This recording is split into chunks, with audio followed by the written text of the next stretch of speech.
একটা সময় দেশের মানুষের প্রাণীজ প্রোটিনের প্রধান উৎস ছিল নদী-নালা, খাল-বিলের মাছ। সেজন্য মাছে ভাতে বাঙালি প্রবাদটি আমাদের জাতিসত্তার সাথে মিশে গেছে। কিন্তু সময় পরিবর্তন হয়েছে। সহজলভ্য, সুস্বাদু এবং দামে সস্তা হওয়াতে মানুষ প্রাণীজ প্রোটিনের সহজ উৎস হিসেবে পোলট্রি বা মুরগিকে সাদরে গ্রহণ করেছে।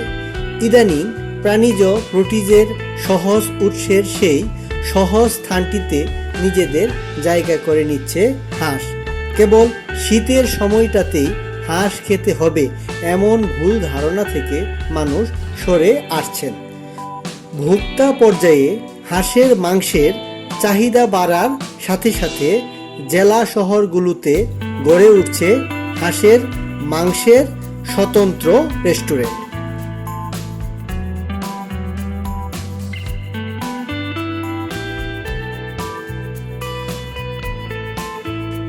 কিন্তু অবাক করার বিষয় হচ্ছে, আমাদের দেশে পারিবারিক ও বাণিজ্যিকভাবে যে হাঁসগুলো লালন পালন করা হয় তার প্রায় সবগুলোই ইনব্রিড হওয়া জাত, অর্থাৎ হাঁসের অরিজিনাল ব্রিড বা মূল জাতটি আমাদের দেশে নেই। এর ফলে বাণিজ্যিকভাবে পালনকৃত হাঁসের যেমন কাঙ্ক্ষিত ওজন আসে না, তেমনি উপযুক্ত লাভ উঠে আসে না। বাংলাদেশে এই প্রথম ফ্রান্সের বিশ্বখ্যাত গ্রিমার্ট ফ্রি রেঞ্জ সিলেকশন কোম্পানি হতে সরাসরি আমদানিকৃত প্যারেন্ট স্টক হতে উৎপাদিত একদিন বয়সী উন্নত মানের পেকিং স্টার 13 জাতের হাঁসের বাচ্চা বাজারজাত করছেন planet Cheeks limited. Packing star 13 জাতের হাঁস ডিম ও মাংস উৎপাদনের লক্ষ্যে পালন করা যাবে। পেকিং স্টার 13 জাতের হাঁস ডিম ও মাংস উৎপাদনের লক্ষ্যে পালন করা যায়।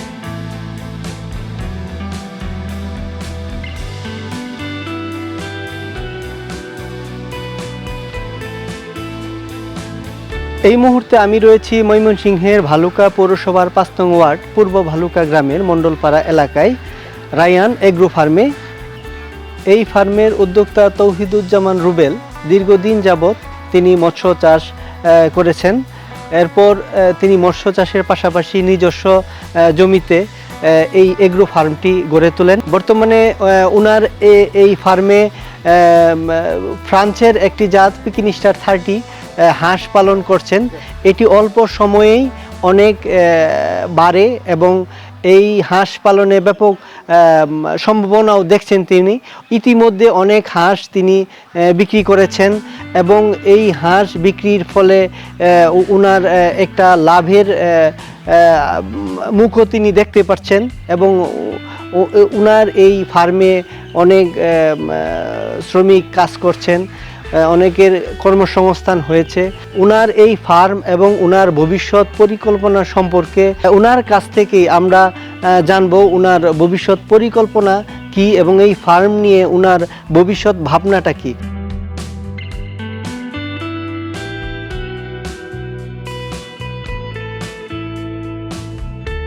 এখানে প্রায় 500টি পেকিং স্টার 13 জাতের হাঁস রয়েছে।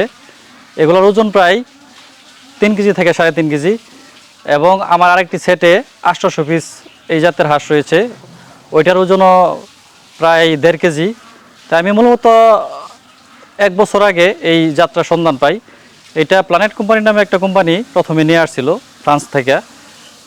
আমি যখন স্টার্ট করি তখন মোটামুটি দেখলাম যে এটার গ্রোথ অনেক ভালো এবং এর মাংসটা খুবই সুস্বাদু খেতে।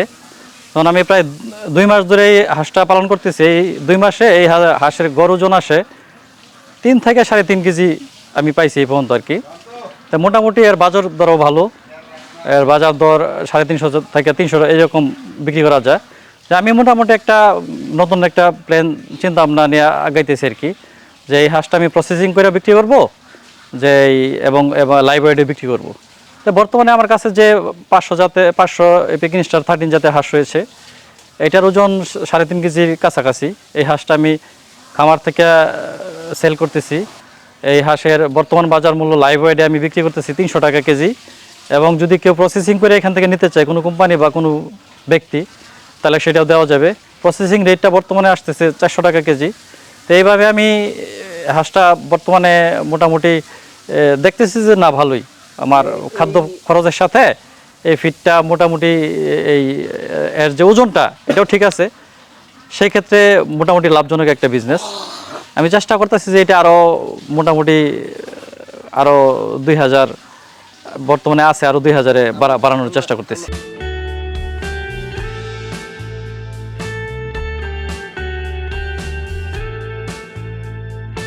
আমি মূলত এই হাঁসটা একদিনের বাচ্চা নিয়ে আসছিলাম, এটা প্ল্যানেট কোম্পানির থেকে নিয়ে আসছিলাম। এই তখন আমার একটা রেট ধরছিল তারা 110 টাকা। হ্যাঁ, এই হাঁসটা আনার পরে আমি 25 দিন পরে প্রথম একটা টিকা দিই, সেটা হলো আপনার ওই যে ডাক প্লেক নামক টিকা। তারপর একটা বুস্টার ডোজ দেওয়া লাগে, ওইটা 45 দিনের দিনও ওইটাও দিয়েছি।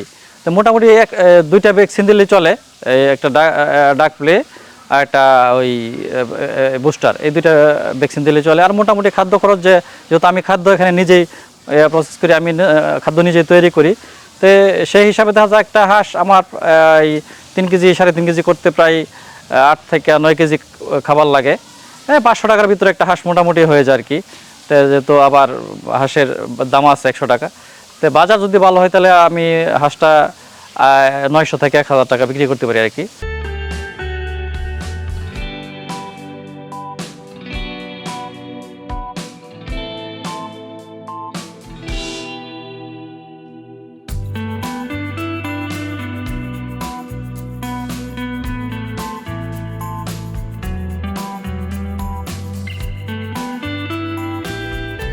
এই হাঁসটা মূলত আমি 1 বছর ধরে এই পালন শুরু করি। এর আগে আমার ছাগলের খামার ছিল, মাছের বিজনেস তো আছেই। হ্যাঁ, পাশাপাশি আর কি আমি দেখলাম যে এটা মোটামুটি ভালো একটা জাত আর কি, দ্রুত বর্ধনশীল একটা হাঁস। এই হাঁসের মাংস অনেক সুস্বাদু এবং এটা অচিরেই অল্পতে এটা খুব সুনাম করবে। এই হাঁসটার গ্রোথ অনেক ভালো, সেই হিসাবে এই হাঁসটা আমরা মোটামুটি ব্রয়লার হাঁস বলেও থাকি। এটা মাংস উৎপাদনকারী একটা জাত, যেহেতু আমাদের বাংলাদেশে ওই মাংসের অনেক চাহিদা রয়েছে এবং দেশি হাঁস পর্যাপ্ত পরিমাণে পাওয়া যাইতেছে না, সেই হিসাবে এই হাঁসটা ভবিষ্যৎ অনেক ভালো।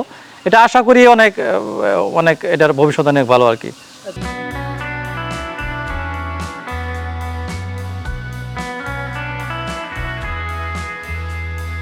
মানে 2 জাতের হাঁস আছে, একটা হচ্ছে পিকিং স্টার বলে, আর আরেকটা এই চীনা হাঁস।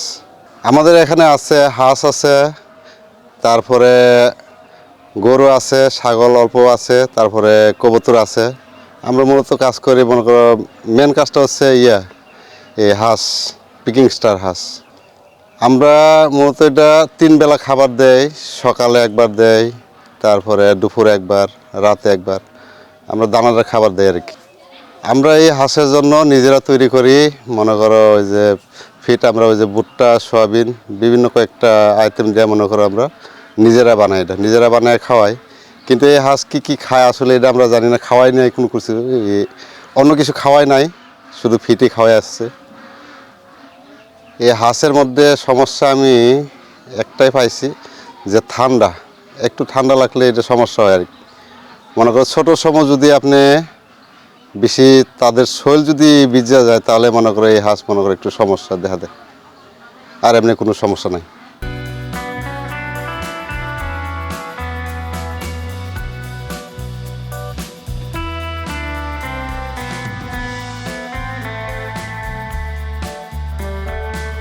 এই যে আমি যেহেতু এটা বিগত 1 বছর ধরে করতেছি, এটা মোটামুটি উৎপাদন খরচ যা আছে, হ্যাঁ, তা আমি যদি দেখা যায় একটা হাঁসের যদি 500 টাকা খরচ হয়, তাহলে বাচ্চা 100 টাকা 600 টাকা, তো এটা বিক্রিও না এসে আপনার 800-900 টাকা বিক্রি আসবে, 200-250 টাকা লাভ হবে একটা প্রতি হাঁসে আর কি।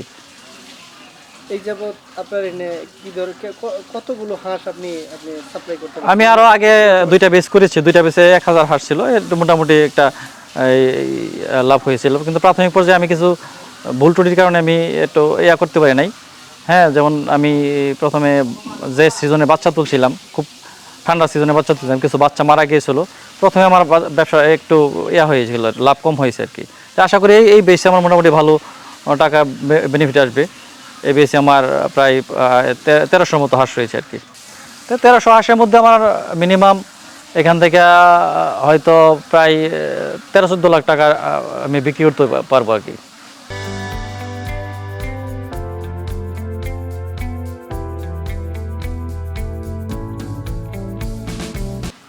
এই বিজনেস থেকে আমার প্রায় বছরে 4-5টা লোক আমার করতেছে, এখানে চাকরি করতেছে। 5টা লোক আমার সবসময় এখানে আছে। তারপরে আমার মাছের বিজনেসে ওইখানেও লোক আছে। তো মোটামুটি আমার এই বিজনেসে তাদেরকেও আমি করতে পারতেছি, কর্মসংস্থানের ব্যবস্থা করে দিতেছি। তারপরে আমারও মোটামুটি বিভিন্ন জায়গায় আমি কিছু জায়গা জমি কিনছি এই বিজনেস করার মাধ্যমেই। তা আশা করি যে সামনে আরও অনেক বিজনেসটা বড় করবে। আর একটা প্রসেসিং প্ল্যান করার চিন্তা ভাবনা আছে হাঁসের। হ্যাঁ, এই হাঁসটা যেহেতু একটা সম্ভাবনাময় একটা জাত, এই জাতের মধ্যে একটা মোটামুটি মনে হয় যে ভালো কিছু আসবে আর কি। যার কারণে আমি খামারটা অচিরেই আরও 2000-এ সেট করব। তো 4000-এর প্ল্যান আছে আপাতত, পরে হয়তো আরও বাড়াইতে পারি আর কি। দেখি যদি সব কিছু ঠিক থাকে। আর আমার সামনে প্রসেসিং করার প্ল্যান আছে, এখান থেকে হাঁস প্রসেসিং করে আমি বিভিন্ন জায়গায় সাপ্লাই দেবো।